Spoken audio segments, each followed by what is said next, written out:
Hello friends, मैं रेनू स्वागत करती हूँ आप सभी भावी अध्यापक एवं अध्यापिकाओं का आपके अपने channel target UP TET C TET में और ऐप अस्तित्व एकेडमी में।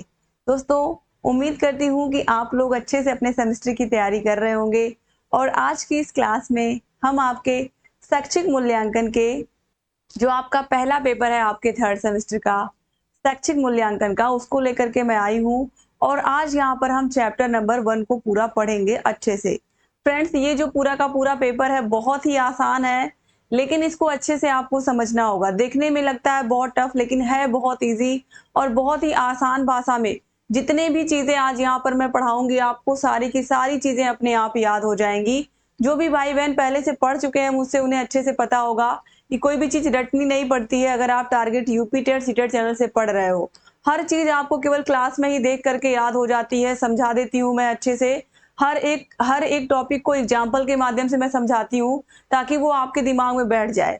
फ्रेंड्स, हमारे जीवन में परीक्षाओं का क्या महत्व है, मापन का या मूल्यांकन का क्या महत्व है, इसके बारे में मुझे बताने की जरूरत नहीं है। हम सभी का जीवन जब से स्टार्ट होता है, जैसे ही हम पढ़ने लायक होते हैं, क्लास एलकेजी यूकेजी क्लास 1 2 3 4 जैसे से बढ़ते जाते हैं, हर एक क्लास में टेस्ट होता है, एग्जाम होता है। क्योंकि यही वो तरीका है जब हमने जो पढ़ाई की होती है उसको जांचने का, उसको परखने का कि हमने कितना सीखा है। क्योंकि अगर टीचर केवल पढ़ाते चला जाए पूरा कोर्स और वो टेस्ट ना ले, वो एग्जाम ना ले, तो पता नहीं चलेगा ना कौन सा बच्चा कितना पढ़ रहा है या किस बच्चे को कितना समझ में आया है। इसीलिए जो परीक्षाएं होती हैं या जो मापन या मूल्यांकन होता है बच्चों का, वो करना बहुत जरूरी होता है, वरना बच्चों का फीडबैक ही नहीं मिल पाएगा। बच्चा क्या सीख रहा है हमें ये पता ही नहीं चल पाएगा। इसीलिए आपके थर्ड सेमेस्टर में ये पूरा का पूरा पेपर ही दे दिया गया है मापन और मूल्यांकन का, जिसमें क्रियात्मक शोध और नवाचार भी आते हैं कि किस तरीके से आप बच्चों का मापन करेंगे या मूल्यांकन करेंगे और किस तरीके से उनको आप अंक प्रदान करेंगे। ये सब चीजें हमें सिखाई जाती हैं डीएलएड में, और इसीलिए ये पूरा का पूरा पेपर अलग से दिया हुआ है कि अच्छे से हमें बच्चों का मापन और मूल्यांकन करना है, ताकि सभी बच्चों की प्रतिभा का सही सही से हम आकलन कर पाएं और सभी बच्चों के बारे में हम ये जान पाएं कौन सा बच्चा किस विषय में अच्छा है और किस विषय में कमजोर है, और जिस विषय में कमजोर है उसको किस तरीके से हम उस विषय में और बेहतर बना सकते हैं। तो आप लोगों को समझ में आ गया होगा कि मापन और मूल्यांकन क्यों इतना इंपॉर्टेंट है। सिर्फ पढ़ाते चले जाएंगे कोर्स तो उससे कोई फायदा नहीं है। बच्चों का बीच बीच में टेस्ट लेना, उनको असाइनमेंट्स देना, उनके प्रैक्टिकल्स लेना, उनका एग्जाम कराना, ये सब भी बहुत जरूरी होता है। तो आपको समझ में आ गया होगा फ्रेंड्स कि ये जो पूरा का पूरा पेपर है इसमें हमें क्या क्या चीजें पढ़नी है। तो फ्रेंड्स, चलिए आज हम मापन और मूल्यांकन को पढ़ेंगे। मापन और मूल्यांकन क्या है इसके बारे में हम पढ़ेंगे। और फ्रेंड्स, मैं आपको बता दूं कि जो क्लासेस चलती हैं वो सुबह 11 बजे और शाम को 6 बजे चलती हैं आपके थर्ड सेमेस्टर की। तो याद रखिएगा, सुबह 11 बजे और शाम को 6 बजे आप लोग जरूर जुड़ा करिए। कोई भी समस्या हो तो ये कॉन्टेक्ट नंबर यहाँ पर है 7705 95 45 49 पर कॉल करके आप कोई भी समस्या हो या आपको कोर्स परचेज करना है थर्ड सेमेस्टर का या कोई भी दिक्कत है, आप इस पर कॉल भी कर सकते हैं, व्हाट्सएप नंबर है, मैसेज भी कर सकते हैं। तो फ्रेंड्स, आपका जो थर्ड सेमेस्टर है, ऑलरेडी थर्ड सेमेस्टर में आप लोगों को सारे विषयों के नोट्स तो हम देते ही हैं, लाइव और रिकॉर्डेड क्लास भी आपको मिलती है। सारे विषयों की आपको प्रीवियस ईयर क्वेश्चन पेपर्स का सोल्यूशन हम देते हैं अच्छे से, करीब 10 सालों का। इसके अलावा राजन सीरीज और पवन सीरीज जो आप देख रहे हो, इन दोनों ही सीरीज के सारे बहुविकल्पीय, सारे के सारे लघुत्तरीय प्रश्नों को भी हम सॉल्व कराते हैं, और इन दोनों सीरीज का पूरा पीडीएफ आपको दे देते हैं जिसमें सारे बहुविकल्पीय, लघुत्तरीय और लघुत्तरीय प्रश्न होते हैं। तो दोनों ही सीरीज को आपको बाजार से खरीदने की जरूरत नहीं पड़ती है, आपको उसका पीडीएफ हम प्रोवाइड करा देते हैं 8 के 8 विषयों का। इसके अलावा फ्रेंड्स, आपको क्लास के नोट्स मिलते हैं जो कि हाथों से लिखे हुए, जो मैंने खुद बनाए हैं। सारे विषयों के हैंड रिटन नोट्स आपको मिलते हैं। सारे विषयों की पीडीएफ तो देते ही हम, और हर विषय का चैप्टर वाइज टेस्ट भी हम कराते हैं। तो कोई भी समस्या नहीं होती है और बहुत ही अच्छे से आपका जो भी सेमेस्टर है वो बहुत ही अच्छे से निकलता है। जिन भी बच्चों ने हमसे पढ़ाई की होगी उनको पता होगा कि बहुत ही कम एफर्ट में आप बहुत अच्छे नंबर लेकर के आते हो। इसके अलावा हर एक विषय की हम मास्टर क्लास देते हैं जिसमें पूरा का पूरा विषय एक ही वीडियो में हम पढ़ा के खत्म कर देते हैं। तो ये सब चीजें आपको मिल जाती हैं फ्रेंड्स हमारे ऐप में। ऐप का नाम है अस्तित्व एकेडमी। कोई भी समस्या हो, ये कॉन्टेक्ट नंबर है, इस पर कॉल करके आप ऐप के बारे में सारी जानकारी ले सकते हैं। और ये जो फीस इतनी दिख रही है, इसमें आप एक कोड लगाओगे START। जैसे ही आप ये कूपन कोड लगाओगे डाउनलोड करने के बाद ऐप को अस्तित्व एकेडमी, आपका ये 120 रुपी ऑफ हो जाएगा। तो इसलिए फ्रेंड्स ये जितना दिख रहा है उससे कम ही है, तो आप लोग बहुत कम है, तो आप लोग इसको कोर्स को जरूर ले लीजिए। इसमें बहुत सारे फायदे हैं। आपके थर्ड सेमेस्टर की तैयारी बेहतर से बेहतर होगी, खासकर आपके मैथ विषय, संस्कृत विषय और फर्स्ट और सेकंड पेपर जिसमें आप लोगों को बहुत प्रॉब्लम होती है, ये सारे के सारे पेपर्स आपको यहाँ पर मिल जाएंगे। एक बार आप लोग इसको देख लीजिए और कोई भी समस्या हो तो आप लोग कॉन्टेक्ट नंबर यहाँ पर दिया हुआ है, कॉन्टेक्ट नंबर पर कॉल करके या मैसेज करके आप सारी जानकारी ले सकते हैं। अब फ्रेंड्स चलिए हम क्लास को शुरू करते हैं। ऑलरेडी मैं पूरा बता ही चुकी। यहाँ पर आप लोग ऐप को जरूर डाउनलोड कर लीजिए। ये अस्तित्व एकेडमी ऐप है और सारी चीजें आपको मिल जाएंगी ऐप में। तो चलिए फ्रेंड्स अब यहाँ पर हम अपना चैप्टर नंबर 1 जो है उसको स्टार्ट करेंगे, मापन और मूल्यांकन। मापन और मूल्यांकन क्या होता है और इसका मतलब क्या होता है। फ्रेंड्स जैसा कि मैंने आप लोगों को बताया कि अगर हम केवल बच्चों को पढ़ाते चले जाएंगे और हम ये नहीं देखेंगे कि बच्चा क्या सीख रहा है, जैसे कि एक क्लास में 10 चैप्टर है, कक्षा 2 में 10 चैप्टर है एक विषय में, या मान लीजिए हिंदी विषय में ही 10 चैप्टर है, 10 के 10 में हमने एक चैप्टर पढ़ाया, फिर दूसरे पे पहुंच गए, फिर तीसरे पे पहुंच गए, फिर चौथे पे पहुंच गए, और इस तरीके से हम केवल पहुंचते जा रहे हैं। ना तो हम बच्चों को अभ्यास करवा रहे हैं, ना तो बच्चों का टेस्ट ले रहे हैं, ना तो हम एग्जाम ले रहे हैं। तो इससे क्या होगा, इससे हमें कुछ पता ही नहीं चलेगा कि कौन सा बच्चा कितना सीख रहा है और कौन से बच्चे को कितना आ रहा है, कौन सा बच्चा क्लास में नहीं पढ़ रहा है। तो इसी वजह से फ्रेंड्स मापन और मूल्यांकन की जरूरत पड़ी। और आज के समय में आप देखिए, कोई भी कहीं भी अगर हमें एडमिशन चाहिए तो हमें एंट्रेंस एग्जाम देना पड़ता है। जैसे हमारे उत्तर प्रदेश में डीएलएड है, जिसमें डीएलएड में आपकी मेरिट के हिसाब से आपकी रैंकिंग बनती है और आपको कॉलेज मिलता है। लेकिन और सब राज्यों में डीएलएड का भी एंट्रेंस एग्जाम होता है। आपके पड़ोसी राज्य बिहार में ही देखिए, वहां पर एंट्रेंस एग्जाम होता है, परीक्षा होती है। तो इस तरीके से कि आप योग्य हो कि नहीं शिक्षक बनने की ट्रेनिंग लेने के लिए।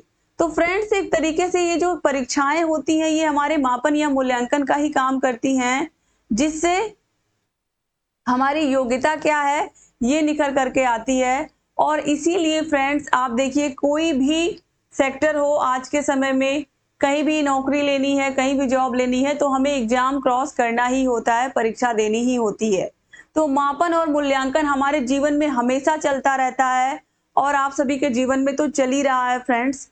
और ये जीवन पर्यंत चलेगा, ये हमारे भी जीवन में चलेगा, आपके जीवन में भी चलेगा, क्योंकि जीवन में भी बहुत सारी परीक्षाएं आती हैं हमारे सामने।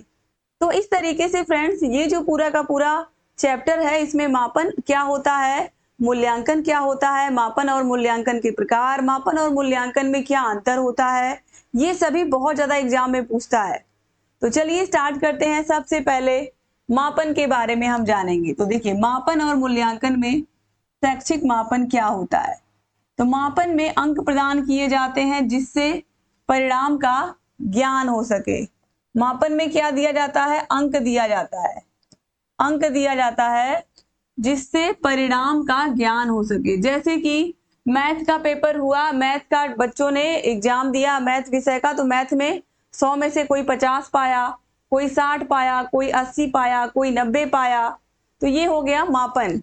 मापन में यह पता लगाया जाता है कि कोई वस्तु गुण या विशेषता में कितनी है। जैसे राम का वजन 5 किलोग्राम है, तो ये हमने माप करके देखा ना, हमने वजन किया उसका आराम का, और फिर उसके बाद देखा कि राम का जो वजन है वो कितना है, 5 केजी है, नवजात शिशु है तो 5 केजी होगा। निहार की बुद्धि लब्धि 140 है, सीता के गणित में 90% अंक आए हैं। ये सब क्या है, मापन है, इसको हमने क्या किया है, मापा है। अब देखिए, मापन की विशेषताएं, मापन की विशेषताएं। स्टीवेंस के अनुसार ये परिभाषा बहुत पूछता है फ्रेंड्स, स्टीवेंस की परिभाषा बहुत पूछता है। किन्हीं निश्चित स्वीकृत नियमों के अनुसार पदार्थों को अंक या संख्या प्रदान करने की प्रक्रिया मापन है। रॉस ने क्या कहा है? मापन एक परिमाणीकरण की प्रक्रिया है। जेपी गिलफोर्ड ने क्या कहा है? निश्चित नियमों के अनुसार वस्तुओं या घटनाओं को अंक प्रदान करना ही मापन है। ये गिलफोर्ड की परिभाषा, रॉस की परिभाषा, स्टीवेंस की परिभाषा, ये परिभाषाएं आपको दोस्तों याद रखनी है क्योंकि एग्जाम में पूछता है। अब इसके बाद फ्रेंड्स हम देखेंगे मापन के अंग। तो देखिए, वह वस्तु अथवा प्राणी जिसकी किसी विशेषता का मापन होता है, विशेषता को मापने के उपकरण अथवा विधियां, फिर है वह व्यक्ति जो मापन करता है, वह व्यक्ति जो मापन करता है अर्थात मापनकर्ता। तो ये तीन लोगों की जरूरत पड़ती है मापन के अंग में। और शैक्षिक मापन के चरों की अगर हम बात करें तो गुणात्मक चर और मात्रात्मक चर होते हैं। ठीक है, दो चर होते हैं, एक गुणात्मक चर और दूसरा मात्रात्मक चर। तो ठीक है, जब हम मापन करते हैं तो मापन में सबसे पहले जिसका हमें मापन करना है, जैसे क्लास में अगर हमें बच्चों का मापन करना है तो यहाँ पर बच्चे हो जाएंगे। कौन मापन करेगा? शिक्षक मापन करेगा। कैसे मापन करेगा? उसने कोई क्वेश्चन पेपर बनाया है कि कोई प्रयोग किया है, या किस तरीके से वो बच्चों का मापन करेंगे। तो ये तीन चीजें मापन के अंग में आती हैं। और मापन के चर की अगर हम बात करें तो गुणात्मक चर और मात्रात्मक चर दो प्रकार का होता है। और यहां पर हम देख लेते हैं मापन में चरों की संख्या। तो मापन में चरों की संख्या दो होती है, सतत चर और असतत चर। तो सतत चर क्या होता है? सतत चर के द्वारा किसी एक बिंदु से दूसरे बिंदु के बीच के सभी मानों को हम प्राप्त कर सकते हैं। जैसे रोहन का भार 60.5 kg है, सोहन का भार 60.6 kg है, इस तरीके से। सीमा की लंबाई 5.4 फुट है, या रीमा की लंबाई 5.6 फुट है। तो इस तरीके से यहाँ पर हम एक और दो के बीच के भी जो मान है उनको भी हम ले रहे हैं। यानी कि किसी एक बिंदु से दूसरे बिंदु के बीच के सभी मानों को हम ले रहे हैं, सिर्फ और सिर्फ पूर्णांक में नहीं ले रहे हैं, हम दशमलव में भी जा रहे हैं। ठीक है, या एक और दो के बीच में जितना भी है उसको भी ले रहे हैं। जबकि असतत चर जो है, असतत चर में संख्याएं पूर्णांक रूप में हो सकती हैं, अर्थात असतत में प्रयुक्त संख्याएं निकटस्थ प्रकृति की होती हैं। यानी कि यहाँ पर आपको पूर्णांक संख्याएं ही देखने को मिलेंगी। जैसे परिवार में बच्चों की संख्या 5 है, विद्यालय में कमरों की संख्या 10 है। ठीक है, इस तरीके से घर में कमरों की संख्या 3 है, यानी कि एग्जैक्ट संख्या यहाँ पर मिलेगी। परिवार में सदस्यों की संख्या 6 है, तो इस तरीके से एक एग्जैक्ट संख्या यहाँ पर हमें मिलेगी, पूर्णांक नंबर मिलेगा। अब रीता ने भाषा में 60 अंक प्राप्त किया। 60 अंक प्राप्त करना क्या है? अभी आपको दिखाया है मैंने कि 60 अंक प्राप्त करना या 60% प्राप्त करना, या ये सब चीजें किस में आएंगी? मापन में आएंगी। तो यहाँ पर आप देखिए ऑप्शन में मापन, मूल्यांकन, परीक्षण और उपलब्धि दिया है। राइट आंसर क्या हो जाएगा? मापन। अभी अगला प्रश्न हम देखते हैं फ्रेंड्स, मापन में चरों की संख्या कितनी होती है? अभी आप लोगों ने देखा है मापन में चरों की संख्या कितनी होती है? सतत चर और असतत चर। तो यहाँ पर राइट आंसर क्या हो जाएगा? ऑप्शन नंबर 3 2 होती है। आगे बढ़ते हैं फ्रेंड्स।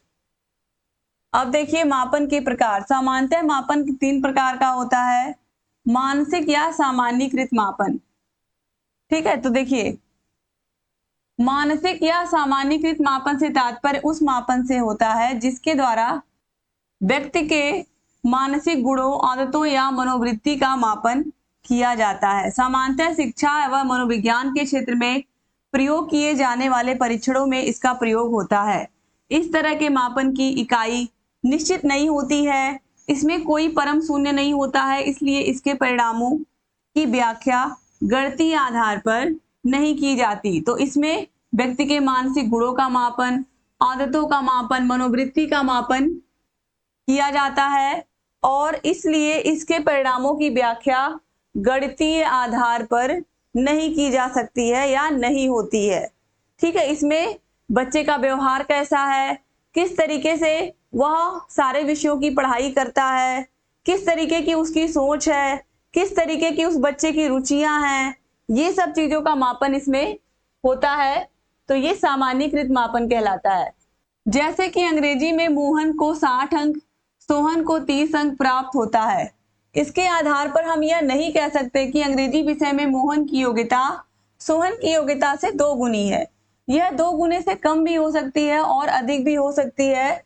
इस प्रकार मापों की व्याख्या केंद्रीय प्रवृत्ति मानों और निकटतम मानों की सहायता से करते हैं। जैसे मोहन को 60 अंक मिला और सोहन को 30 अंक मिला, इसका मतलब ये नहीं है कि अब मान लीजिए सोहन है, सोहन को 30 मिला, मोहन को 60 मिला। इसका मतलब यहाँ 30 का 2 गुना तो ये है, लेकिन इसका ये मतलब नहीं है कि जो मोहन है वो सोहन से ज्यादा योग्य है। ऐसा नहीं है कि मोहन को ज्यादा नंबर मिल गया है तो ये ज्यादा अच्छा है, सोहन को कम नंबर मिले हैं तो ये खराब है। ऐसा बिल्कुल नहीं है। कभी कभी क्या होता है, कोई बच्चा एग्जाम से पहले बीमार हो गया या उसको कोई समस्या उसके घर में आई तो पढ़ाई नहीं अच्छे से कर पाया, उसके मार्क्स कम हो गए। तो इस तरीके से यहाँ पर फ्रेंड्स नंबरों के आधार पर हम किसी बच्चे की योग्यता को डिसाइड नहीं कर सकते हैं। तो यही होता है सामान्यीकृत मापन। सामान्यीकृत मापन में यही बताया गया है कि बच्चे की मानसिक योग्यता, उसकी रुचियों का, उसकी योग्यताओं का हम इसमें मापन इस तरीके से नहीं कर सकते हैं कि सिर्फ और सिर्फ नंबरों के आधार पर कह दें कि ये बच्चा, इसकी योग्यता इस बच्चे से ज्यादा है। तो ये सही नहीं है। अब देखिए निरपेक्ष मापन, तो ये क्या है, देखिए एब्सोल्यूट मेजरमेंट या भौतिक मापन या फिजिकल मेजरमेंट। भौतिक मापन या निरपेक्ष मापन से तात्पर्य उस मापन से होता है जिसमें ऐसी वस्तुओं का मापन किया जाता है जो वातावरण में भौतिक रूप से उपस्थित होते हैं। इसमें मापन की इकाई निश्चित होती है तथा इसमें परम शून्य की स्थिति विद्यमान होती है। जैसे किसी स्थान का तापमान शून्य भी हो सकता है, शून्य से कम भी हो सकता है और शून्य से अधिक भी हो सकता है। तो फ्रेंड्स इनका हम मापन कर सकते हैं। जो निरपेक्ष मापन होता है इसमें जितनी चीजें आती हैं उनका हम मापन क्या कर सकते हैं, ऐसी वस्तुओं का मापन किया जाता है जो वातावरण में भौतिक रूप से उपस्थित होते हैं।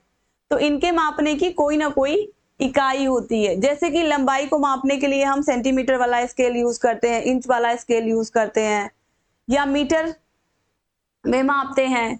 तो इस तरीके से जो चीजें हमारे आसपास दिखाई दे रही हैं जिनको हम माप सकते हैं उसको हम निरपेक्ष मापन में रखेंगे। और देखिए जो टेम्परेचर होता है वो निगेटिव भी हो सकता है, पॉजिटिव भी हो सकता है और जीरो भी हो सकता है, तो उसको हम इसमें रखेंगे। इसके बाद देखिए इप्सेटिव मापन, ये क्या है, इस तरह के मापन में व्यक्ति के समक्ष कुछ प्रश्न, कथन या समस्याएं दी जाती हैं। वह व्यक्ति को उसकी वरीयता क्रम में यानी कि 1 2 3 4 5 इस तरीके से प्रदान करने को कहा जाता है। यदि वह किसी एक कथन को प्रथम वरीयता क्रम दे देता है तो अन्य को यह क्रम प्रदान नहीं कर सकता। इस प्रकार के प्रश्नों को चयन करने के लिए बाध्य होना पड़ता है, इसलिए इसे फोर्स्ड चॉइस आइटम, बाध्य चयन प्रश्न कहा जाता था। इसके द्वारा मापन को हम क्या कहते हैं, इप्सेटिव मापन कहते हैं। जैसे कक्षा में रैंकिंग डिसाइड हो गई कि मान लीजिए रोहन फर्स्ट आया, सोहन सेकंड आया, रानी थर्ड आई, शीला फोर्थ आई। तो जिस स्थान पर एक बच्चे को हमने रख दिया है दोबारा उस बच्चे को उस स्थान पर नहीं रखते हैं। अब अगर रोहन को हमने फर्स्ट नंबर दे दिया, रोहन फर्स्ट आ गया, तो अब रोहन की जगह पर और कोई नहीं आ पाएगा, वो फिक्स हो गया। तो इस तरीके से अब रोहन को हम पिछला भी अंक नहीं दे सकते क्योंकि उसको हमने 1 पर रख दिया है। तो इसमें वरीयता दी जाती है और जिसको एक बार जो स्थान दे दिया दोबारा फिर वही स्थान हम उसको नहीं दे पाएंगे और वहां से उसको हिला भी नहीं पाएंगे। तो इस तरीके से ये इप्सेटिव मापन हो गया। ठीक है फ्रेंड्स, तो देखिए मूल्य परीक्षण में यहाँ पर देखिए एग्जाम्पल भी समझाया गया। 4 मूल्यों सतत, ईमानदारी, मैत्री भाव, सहयोग। और मोहन ने पहले नंबर पर सत्य को रखा, दूसरे नंबर पर सहयोग को रखा, तीसरे नंबर पर ईमानदारी रखी, तो चौथे नंबर पर मैत्री भाव रखा, यानी कि 4 मूल्य दिए गए थे, जिसमें से मोहन ने इन 4 मूल्यों में सत्य, ईमानदारी, मैत्री भाव और सहयोग में सबसे पहला स्थान किसको दिया? सबसे पहला स्थान दिया उसने सत्य को। उसके बाद दूसरे स्थान पर उसने किसको रखा? सहयोग को। तीसरे स्थान पर रखा ईमानदारी को और चौथे स्थान पर रखा मैत्री भाव को। तो इस तरीके से इसने एक एक स्थान दे दिया और कोई किसी का स्थान नहीं ले पाएगा। जिसको उसने फर्स्ट पर रख दिया वो फर्स्ट पर ही रहेगा।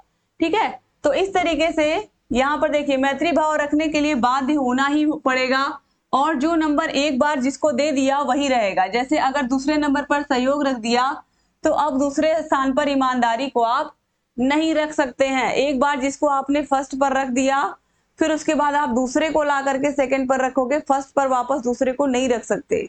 तो एक बार जिसको जो स्थान दे दिया चूज करने के बाद उसको वही स्थान आप दोगे। तो इस तरीके से फ्रेंड्स यहाँ पर आपको समझ में आ गया होगा इप्सेटिव मापन भी। अब इसके बाद हम देखेंगे मापन के स्तर कितने होते हैं। ये बहुत पूछता है और ये बहुत इंपॉर्टेंट है, तो इसके बारे में भी चलिए हम लोग पढ़ लेते हैं। तो फ्रेंड्स शैक्षिक मापन के जो स्तर है यानी कि शिक्षा में हम किस तरीके से मापन करते हैं और इसके कौन कौन से स्तर होते हैं इसके बारे में हम पढ़ेंगे और सबसे ज्यादा प्रश्न इसी से आता है, तो इसको आप लोग ध्यान से देखिएगा। देखिए कोई भी मापन कितना शुद्ध है यह उसके स्तर से पता चलता है। मुख्य रूप से मापन के 4 स्तर हैं। कितने स्तर हैं? 4 स्तर हैं और सबसे पहला है नापित स्तर या शाब्दिक स्तर, ठीक है, नॉमिनल स्केल। फिर है क्रमित स्तर, ऑर्डिनल स्केल। फिर है अंतराल स्तर, इंटरवल स्केल। और फिर है अनुपात स्तर यानी कि रेशियो स्केल। ये 4 अलग अलग हैं स्तर मापन के और इन चारों के बारे में हम लोग पढ़ेंगे फ्रेंड्स। देखिए नामित स्तर, नॉमिनल स्केल, जब वस्तुओं और घटनाओं को उनके उन्हीं गुणों के आधार पर मापित किया जाता है तो इसे नामित मापन कहा जाता है। इसमें वस्तुओं को गुणों के आधार पर अलग अलग समूहों में रख दिया जाता है। प्रत्येक समूह को उसकी पहचान के लिए कोई नाम या चिन्ह दे दिया जाता है और इसे ही नामित स्तर कहा जाता है।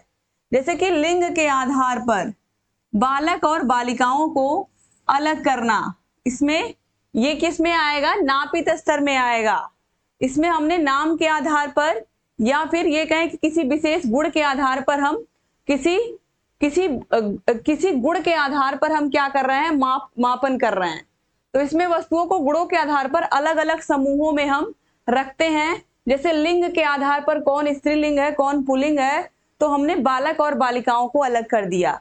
स्थान के आधार पर ग्रामीण और शहरी लोगों को अलग कर देना, ये क्षेत्रों में विभक्त करना। शिक्षा के आधार पर मेडिकल और इंजीनियरिंग के छात्रों को विभक्त करना, यानी कि कोई एक चीज के आधार पर हम क्या कर सकते हैं? चीजों को अलग अलग डिवाइड कर सकते हैं, अलग अलग समूहों में रख सकते हैं और किसी ना किसी गुण के आधार पर, स्थान के आधार पर। अब आप सोचिए गांव के जमीन की कीमत कुछ और होती है, शहर के जमीन की कीमत कुछ और होती है। गांव में घर बनवाने का कॉस्ट कुछ और होता है, शहर में घर बनवाने का कॉस्ट कुछ और होता है। तो इस तरीके से फ्रेंड्स हम कह सकते हैं कि एक तरीके से ये जो नामित स्तर है इसमें हम क्या करते हैं? गुणों के आधार पर ही हम एक तरीके से नामित करते हैं या इसका मापन करते हैं। अब इसमें प्राप्त मानों से कोई भी गणितीय संक्रिया नहीं होती है, जैसे जोड़ घटाना गुणा और भाग। इस तरीके का कहीं भी आपको दिख रहा है? कहीं भी जोड़ घटाना गुणा भाग की जरूरत है इसमें? कहीं भी नहीं। इसमें किसी एक गुण के आधार पर हम चीजों को अलग अलग कर लेते हैं। जैसे कि शिक्षा में मेडिकल का फील्ड अलग होता है, इंजीनियरिंग का फील्ड अलग होता है। अगर हमें मेडिकल की पढ़ाई करनी है तो हमें बायो पढ़ना पड़ेगा, इंजीनियरिंग की पढ़ाई करनी है तो मैथ पढ़ना पड़ेगा। दोनों की साइड क्या है? अलग है। सेम शहर अलग, गांव अलग, बालिकाएं अलग, बालक अलग। तो इस तरीके से फ्रेंड्स यहाँ पर गुण के आधार पर क्या किया गया है? अलग अलग बांट दिया गया है। अब देखिए ये बहुत ही आसान है, क्रमिक मापन बहुत ही आसान है ऑर्डिनल स्केल, जब क्रम को आधार बनाकर मापन किया जाए तो इसे क्रमित मापन कहते हैं। कक्षा में बालक बालिकाओं की रैंकिंग, जैसे कि फर्स्ट सेकेंड थर्ड कौन आया, इसके बारे में ऑलरेडी मैं आपको समझा चुकी कि कौन फर्स्ट आया कौन सेकेंड आया, एक ऑर्डर के क्रम में सारे बच्चों को रखना।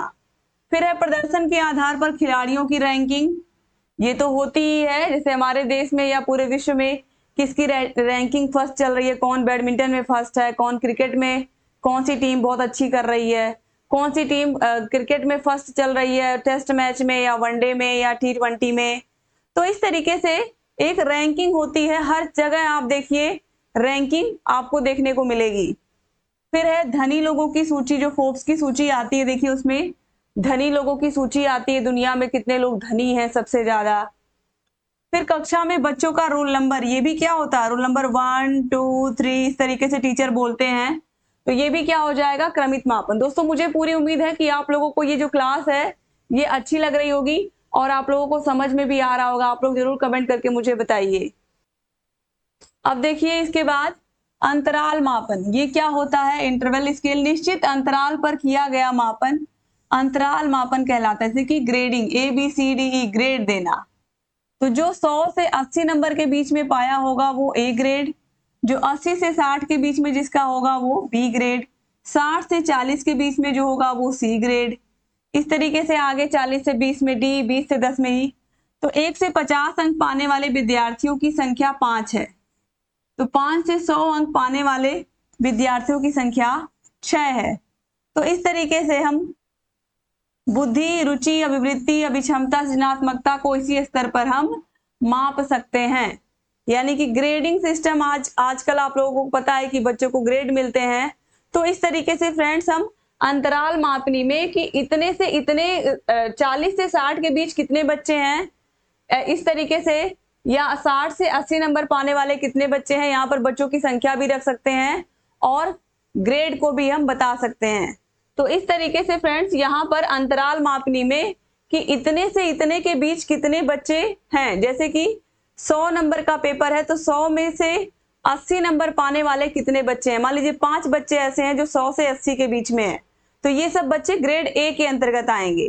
तो एक निश्चित अंतराल पर 80 से 100 के बीच में कितने बच्चे हैं और उनका ग्रेड क्या है, ये क्या हो गया, एक अंतराल हो गया। और इस निश्चित इंटरवल में कितने बच्चे आ रहे हैं यहाँ पर ये हम देख रहे हैं, और इसीलिए इसको हम क्या कहते हैं, अंतराल मापनी कहते हैं। अब अनुपातिक मापन, रेशियो स्केल हम देखेंगे, ये क्या होता है, तो शून्य, परम शून्य, निरपेक्ष शून्य मापन, यह उपरोक्त तीनों मानों में सर्वश्रेष्ठ मापन है, ये सबसे अच्छा है, एग्जाम में पूछता भी है। अनुपातिक मापन, किसी व्यक्ति के एक गुण को दूसरे व्यक्ति के उसी गुण से मापन अनुपातिक मापन कहलाता है। मोहन के पास 5 हिंदी की किताबें हैं और सोहन के पास 3 हिंदी की किताबें हैं, तो मोहन और सोहन के बीच जो किताबों का अनुपात है वो 5:3 है। भारत ने पाकिस्तान को 5-0 से हराया, यानी कि इंडिया और पाकिस्तान के बीच का जो अनुपात है वो क्या है, 5:0 है, यानी कि 5 के 5 मैच इंडिया ने जीत लिए हैं पाकिस्तान से। तो इस तरीके से फ्रेंड्स यहाँ पर अनुपात, जैसे नाम है अनुपात वैसे अनुपात का यहाँ पर काम भी है, और ये सर्वश्रेष्ठ मापन कहलाता है। ये भी याद रखिएगा, अगर एग्जाम में पूछता है बहुविकल्पी प्रश्नों में तो आपको पता होना चाहिए। और इस तरीके से आपको समझ में भी आ गया होगा कि इसमें अनुपातिक मापन हम करते हैं। इसके बाद देखिए अब हम मूल्यांकन के बारे में भी देख लेते हैं। मापन के बारे में हमने देखा, मापन के प्रकार, मापन के स्तर, सब हमने देख लिया। अब हम मूल्यांकन के बारे में भी जानेंगे, मूल्यांकन का अर्थ भी जानेंगे। तो देखिए मूल्यांकन का अर्थ है मूल्य का अंकन। हम जानते हैं कि मापन के द्वारा केवल किसी वस्तु या व्यक्ति के किसी विशेषता को हम क्या कर सकते हैं, मानक चिन्हों अथवा इकाई अंकों में प्रकट किया जाता है। मूल्यांकन में मापन के इन परिणामों की व्याख्या की जाती है। गुण और दोषों की विवेचना करके उसके संबंध में सही निर्णय करना या वास्तविक मूल्य का निर्धारण करना ही क्या है, मूल्यांकन है। बच्चों के गुण दोषों को भी देखा जाता है। तो देखिए स्कूल A का रिजल्ट 70% है, एग्जाम्पल के तौर पर देख रहे हैं, स्कूल बी का रिजल्ट 80% है, स्कूल सी का रिजल्ट 60% है। अब हम कहेंगे कि स्कूल बी का रिजल्ट दोनों से क्या है, बेहतर है, क्योंकि 80% बच्चे स्कूल बी में पास हुए हैं, ठीक है। और सी का दोनों से क्या है, खराब है, सी का जो परफॉर्मेंस है, क्योंकि देखिए ए 70%, बी 80% और सी 60%। तो स्कूल बी का रिजल्ट सबसे अच्छा है और सी का जो है वो क्या है, सबसे खराब है। तो यहाँ पर हम क्या कर रहे हैं, गुण और दोषों का भी अध्ययन करते हैं मूल्यांकन में। मार्क्स तो सबको मिले हैं, लेकिन कौन किससे बेहतर है, किसका किससे कितना अच्छा है, गुण और दोषों के बारे में भी यहाँ पर, जैसा कि मैंने कहा कि गुण और दोषों की भी हम क्या करते हैं, मूल्यांकन में व्याख्या करते हैं। और वही चीज यहाँ पर है, बर्तन में 3 लीटर पानी है, यह मापन है, यह पानी गंदा है, यह मूल्यांकन है। तो आपको समझना है कि मापन क्या है, जैसे कि बाल्टी 5 लीटर की है तो उसमें 5 लीटर पानी है, लेकिन वो पानी साफ है कि गंदा है, पीने योग्य है नहीं है, इन सब के बारे में जब उसकी अच्छाई, उसके गुण और दोष के बारे में भी जब हम बात करने लगेंगे तो यही क्या हो जाएगा, मूल्यांकन हो जाएगा। मुझे पूरी उम्मीद है कि आपको समझ में आ रहा होगा फ्रेंड जो मैं कहना चाह रही हूँ। मापन में हमने बता दिया कि 5 लीटर है माप करके उस पानी को, लेकिन ये पानी साफ है, गंदा है, पीने लायक है कि नहीं है, ये हमें मूल्यांकन बता रहा है, ठीक है। तो याद रखिएगा, बर्तन में 3 लीटर पानी है, ये माप करके हमने मापन कर दिया, और पानी साफ है गंदा है ये मूल्यांकन है। मोहन गणित में 50 अंक प्राप्त किया है, यह मापन है। सोहन के गणित में 60 अंक है, ये भी क्या है, मापन है। सोहन के अंक मोहन से ज्यादा है, यह क्या हो जाएगा, मूल्यांकन हो जाएगा, ठीक है। और यहाँ पर हम अच्छाई और बुराई को जब जोड़ देंगे, उसमें योग्यताओं को जोड़ देंगे, तब वही मूल्यांकन में कन्वर्ट हो जाएगा। मापन अंक दिखाता है, मूल्यांकन गुण दिखाता है, ठीक है। मापन आपको अंक दिखाएगा, लेकिन मूल्यांकन गुणों के बारे में बात करता है। अंकों को मूल्य प्रदान करना ही क्या है, मूल्यांकन है। अंकों को ही मूल्य प्रदान करना मूल्यांकन है। अब देखिए, मूल्यांकन की परिभाषा बहुत पूछता है, इसीलिए हमें सारी परिभाषाओं को अच्छे से देखना है और लर्न भी करना है। तो देखिए, रेमर्स एवं गेज ने क्या कहा है, मूल्यांकन के अंतर्गत व्यक्ति या समाज दोनों की दृष्टि से जो अच्छा है अथवा वांछनीय है उसको मानकर चला जाता है। डांडेकर के अनुसार मूल्यांकन हमें यह बताता है कि बालक ने किस सीमा तक शैक्षिक उद्देश्यों को प्राप्त किया है। फिर हम मूल्यांकन शैक्षिक प्रक्रिया का एक अंग है। मूल्यांकन केवल शैक्षिक प्रक्रिया से जुड़ा हुआ नहीं है, बल्कि यह जीवन के प्रत्येक पहलू से जुड़ा हुआ है। तो इस तरीके से डांडेकर की परिभाषा, रेमर्स और गेज की परिभाषा, ये बहुत ही अच्छे से हमें याद होनी चाहिए। तो शैक्षिक उद्देश्यों को प्राप्त करना ही मूल्यांकन का लक्ष्य होता है, और मूल्यांकन से हम यही काम करते हैं। अब देखिए फ्रेंड्स, डॉक्टर अपनी दवा की प्रभावशीलता का मूल्यांकन रोगी के स्वास्थ्य में सुधार से करता है। डॉक्टर के पास कोई रोगी आएगा, उसने दवा दिया, अब वो ठीक हो गया, तो इसका मतलब कि डॉक्टर की जो दवा थी वो भी सही थी और रोगी बिल्कुल स्वस्थ हो गया। तो वो अपना मूल्यांकन किससे करेंगे, हम लोग अपने शहर में, अपने आसपास के जो डॉक्टर्स, आखिर में हम कैसे कहते हैं कि ये डॉक्टर बहुत अच्छे हैं, ये डॉक्टर बहुत ज्यादा, क्योंकि उनके जो मरीज हैं जब वो ठीक हो जाते हैं तो वो खुद ही रिकमेंड करते हैं कि आप इनके यहाँ जाइए, दिखाइए।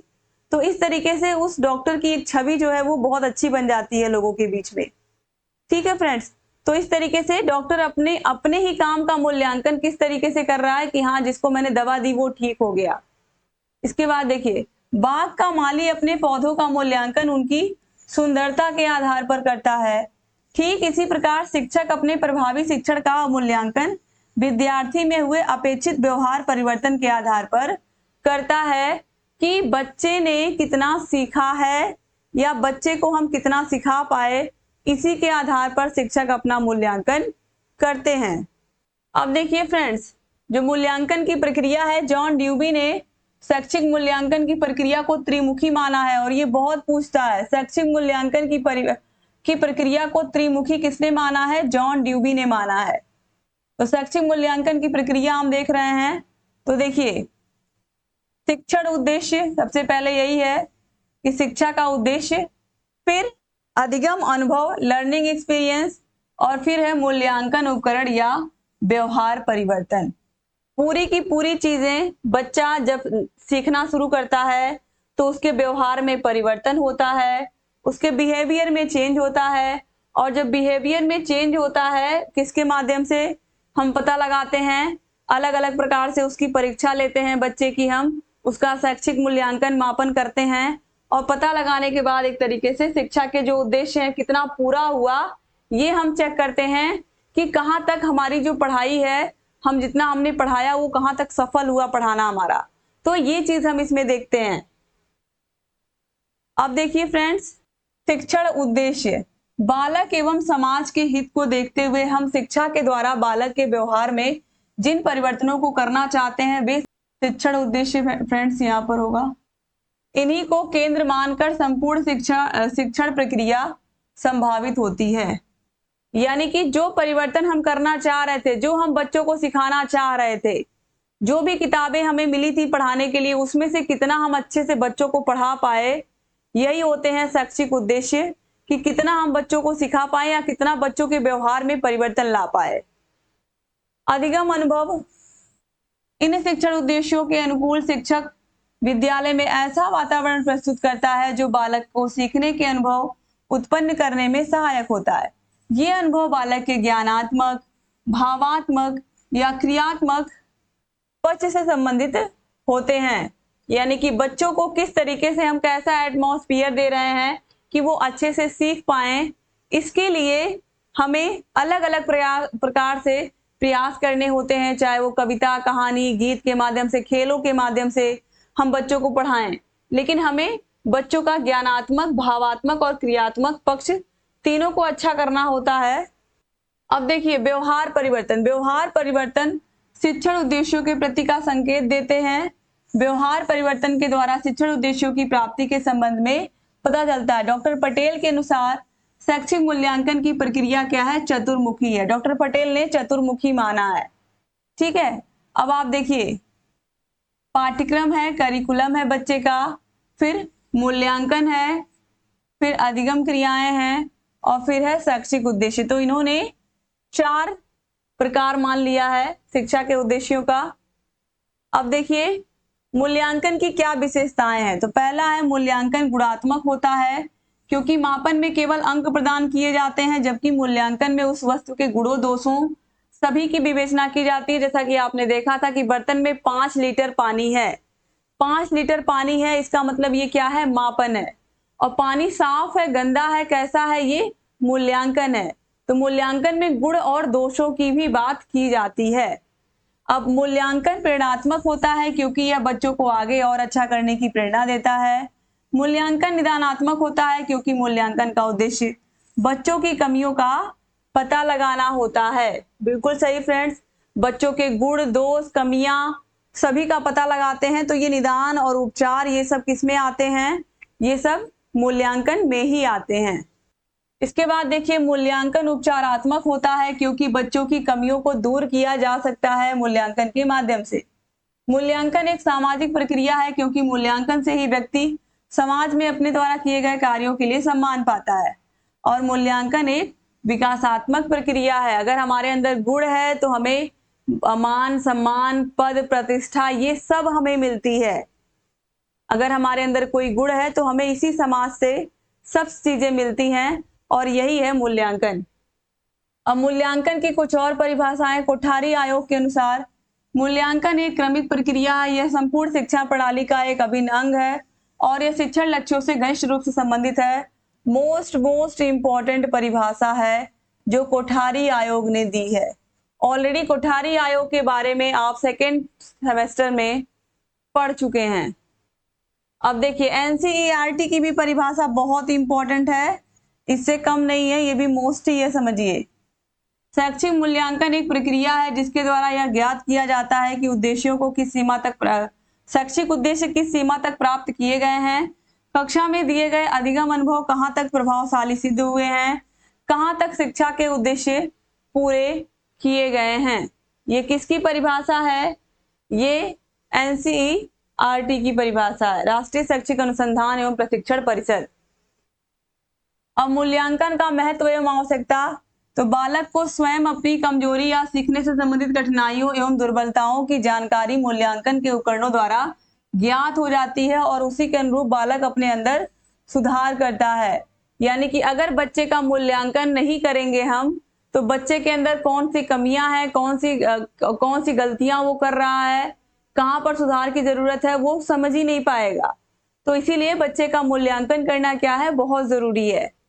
अब देखिए, मूल्यांकन एवं मापन द्वारा छात्र सीखने की व्यक्तिगत विभिन्नताओं का ज्ञान हो जाता है छात्र को, और छात्र की योग्यता, बुद्धि, अभिक्षमता, रुचि, व्यक्तित्व के अनुसार शिक्षा की व्यवस्था की जाती है।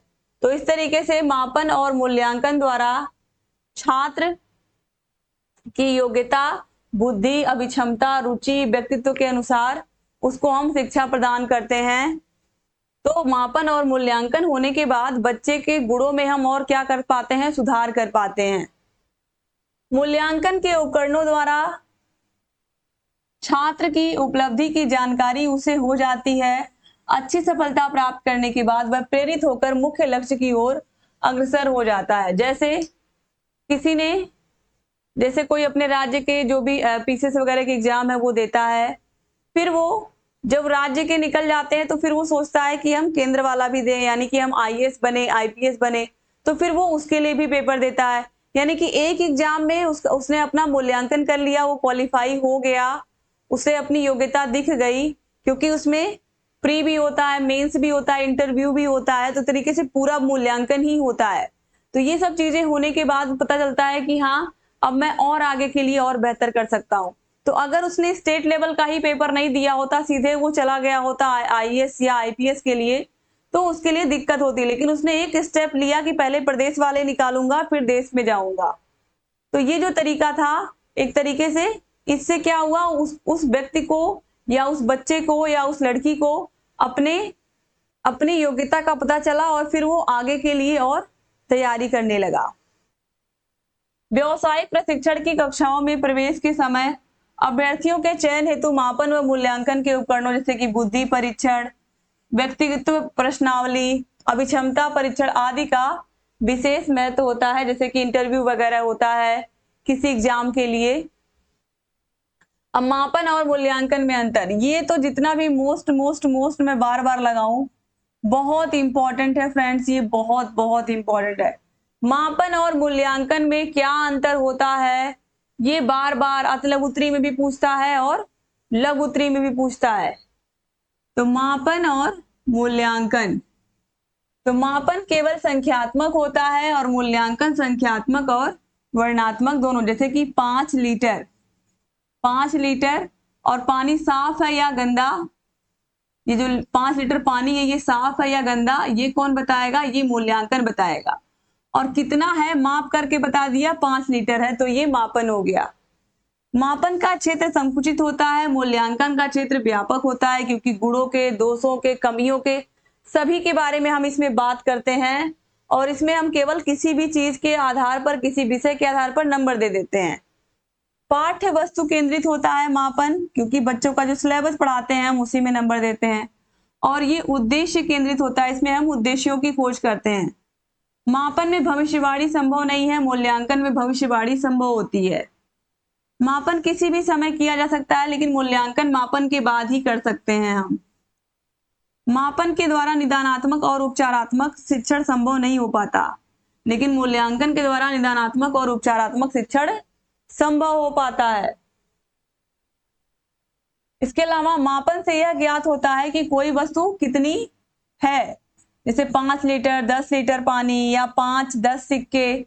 जबकि मूल्यांकन से यह ज्ञात होता है कि कोई वस्तु कितनी अच्छी है या खराब है, जैसे कि आपने देखा पानी साफ था या गंदा था। फिर देखिए, मापन में कम समय लगता है, मूल्यांकन में अधिक समय लगता है। अंकन संभव होता है, अंकन संभव नहीं होता मूल्यांकन में। गणितीय संक्रियाएं संभव होती हैं किसमें, मापन में, लेकिन मूल्यांकन में गणितीय संक्रियाएं संभव नहीं होती। और इसके स्तर में नापित, क्रमित, आंतरिक और अनुपातिक मापनी, ऑलरेडी सारे स्तरों के बारे में आप पढ़ चुके हो। और इसके स्तरों में शैक्षिक उद्देश्य है, प्रविधियां है, परीक्षण है, प्रमाण है और परिस्थितियां हैं, ये सब चीजें आती हैं। इसके बाद फ्रेंड्स देखिए मूल्यांकन के प्रकार। अगर हम मूल्यांकन के प्रकारों की बात करें तो पहला है योगात्मक मूल्यांकन, दूसरा है रूपात्मक या संरचनात्मक मूल्यांकन, तीसरा है सतत मूल्यांकन और चौथा है व्यापक मूल्यांकन। और इनको अच्छे से हम पढ़ेंगे तो पहले है योगात्मक मूल्यांकन। सत्र के अंत में होने वाली परीक्षा को ही हम योगात्मक मूल्यांकन कहते हैं। जैसे कि जब बच्चों का क्लास शुरू होता है तो हम बच्चों का टेस्ट वगैरह लेते हैं, फिर हाफ ईयरली एग्जाम होता है, हाफ ईयरली एग्जाम के बाद फिर कुछ टेस्ट वगैरह सत्र परीक्षाएं होती हैं और उसके बाद होती है वार्षिक परीक्षा। तो सीधा जो वार्षिक परीक्षा जो सत्र के अंत में होती है, वार्षिक परीक्षा को हम किस में रखेंगे? योगात्मक मूल्यांकन में। योगात्मक मूल्यांकन क्यों इसको कहा गया? क्योंकि इसमें हम सत्र परीक्षा में पाए हुए नंबर, अर्धवार्षिक परीक्षा में पाए हुए नंबर, सभी नंबरों का योग निकालते हैं वार्षिक परीक्षा में जोड़ करके। तो इसीलिए इसे योगात्मक मूल्यांकन कहते हैं। योग का मतलब ही जोड़ होता है। रूपात्मक या संरचनात्मक मूल्यांकन, शिक्षक का पढ़ाते समय ही बच्चे का मूल्यांकन करना संरचनात्मक मूल्यांकन है। जैसे टीचर कुछ कक्षा में पढ़ा रहे हैं, बीच बीच में बच्चों को खड़ा करके पूछते भी जा रहे हैं, तो ये किस में आ जाएगा? रूपात्मक या संरचनात्मक मूल्यांकन में। जैसे जैसे पढ़ा रहे हैं वैसे वैसे वो पूछते हुए भी आगे बढ़ रहे हैं। इसके बाद देखिए फिर है सतत मूल्यांकन। सतत मूल्यांकन सबसे अच्छा है जो कि आज के समय में हो रहा है। निश्चित अंतराल पर मूल्यांकन, जैसे हर 15 दिन पर परीक्षा, क्योंकि बच्चा अचानक से थोपी गई परीक्षा से डर जाता है, इसलिए थोड़े समय में परीक्षा लेने पर बच्चे रिवीजन करते रहते हैं और विषय की तैयारी भी अच्छी हो जाती है। और आज के समय में यही हो रहा है, हर महीने में बच्चों का टेस्ट होता है, हर 15 से 20 दिन पर, और उसके बाद फिर हर तीसरे महीने पर थर्ड मंथली पेपर, फिर उसके बाद हाफ ईयरली, फिर उसके बाद ईयरली। तो इस तरीके से बच्चे का जो एक तरीके से रूटीन है वो बना रहता है, और अचानक से अगर केवल सीधे 6 महीने के बाद हम पेपर लेंगे तो उसका जो सिलेबस है वो बहुत बड़ा हो जाएगा और बच्चा डर जाएगा। तो इस तरीके से थोड़ा थोड़ा पढ़ाते जाएं, एक चैप्टर 2 चैप्टर पढ़ाने के बाद फिर हम टेस्ट ले लें, तो ये सतत मूल्यांकन के अंतर्गत आएगा। इसके बाद देखिए व्यापक मूल्यांकन। ज्ञान के सभी क्षेत्रों का मूल्यांकन करना ही व्यापक मूल्यांकन कहलाता है। इसमें बच्चे के भावात्मक पक्ष, क्रियात्मक पक्ष, सभी पक्षों का हम अध्ययन करते हैं, उसकी रुचियों का, उसकी भावनाओं का, उस बच्चे का एटीट्यूड कैसा, उसकी अभिवृत्ति कैसी है, इन सभी के बारे में हम व्यापक मूल्यांकन में हम कुछ भी नहीं छोड़ते हैं, सब कुछ आ जाता है इसमें। और इस तरीके से फ्रेंड्स यहाँ पर आप लोगों ने मापन और मूल्यांकन के बारे में पढ़ा। मुझे पूरी उम्मीद है कि आज की क्लास आपको पसंद आई होगी। क्लास अच्छी लगी है तो क्लास को लाइक करिएगा, अपने कॉलेज फ्रेंड्स को भी शेयर करिएगा फ्रेंड्स। और एक बार फिर से आप सभी भाई बहनों का बहुत बहुत शुक्रिया। ये जो क्लास है ये आपको यूट्यूब पर मिल रही है फ्रेंड्स, बाकी सारी क्लासेस आपको मिलेंगी हमारे ऐप में। तो इसी तरीके से पढ़ने के लिए आप लोग ऐप से जुड़ जाइए, हमारे अस्तित्व एकेडमी ऐप से। यहाँ पर आपको देखिए सारी की सारी चीजें ऐप में आपको अच्छे से मिलेंगी, और वहां पर कोई डिस्टरबेंस नहीं होगा, कोई ऐड, कोई प्रचार नहीं आएगा। अच्छे से आप ऐप से पढ़ाई कर पाओगे अपने 3rd सेमेस्टर के सारे विषयों की। तो ये हमारा टेलीग्राम चैनल है, व्हाट्सएप नंबर और कॉल नंबर दोनों है, इस पर कोई भी समस्या हो कॉल कर लीजिए। ये हमारा इंस्टा आईडी है, आपको जरूर फॉलो कर लीजिए हमें। और ये हमारा ऐप है अस्तित्व एकेडमी। अगर डाउनलोड नहीं किया तो डाउनलोड कर लीजिए और कोर्स को ले लीजिए, ताकि 3rd सेमेस्टर की तैयारी आप बेहतर से बेहतर कर पाएं। एक बार फिर से आप सभी भाई बहनों का बहुत बहुत शुक्रिया वीडियो को पूरा का पूरा देखने के लिए, क्लास को पूरा का पूरा अटेंड करने के लिए। मिलते हैं अगली क्लास में, तब तक के लिए जय हिंद, वंदे मातरम, राधे राधे, जय श्री राम।